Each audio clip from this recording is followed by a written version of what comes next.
ॐ सर्वन्नो अग्निरवो भवते नेदिष्टो अस्यावुषसो व्युष्टो अवयक्ष्वनो वरुणं कराणो व्रीहिमृडेकं स्वो नयेधि स्वाहा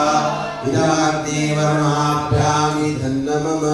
ॐ इमं मे वरुणश्रुतेयमद्या च प्रया त्वामवस्युराचके स्वाहा इदं वरुणाय नमः ॐ तद्वायामि ब्रह्मणा वन्दमानः सदा शास्त्रे जमानो हविर्भिः हयेणमानो वरुणे हवोद्युदुषं समानायो प्रमोषे स्वाहा इदं वरुणाय नमः ॐ ये ते शतं वर्णये सहस्रं यज्ञियाः भाषा वितता महान्तः तेभिर्नो अद्य सवितोत विष्णुर्विश्वे मुञ्चन्तु मरुता सर्काः स्वाहा इदं वरुणाय सवित्रे विष्णवे विश्वेभ्यो देवेभ्यो मरुद्भ्यः सर्गेभ्यः नमः ॐ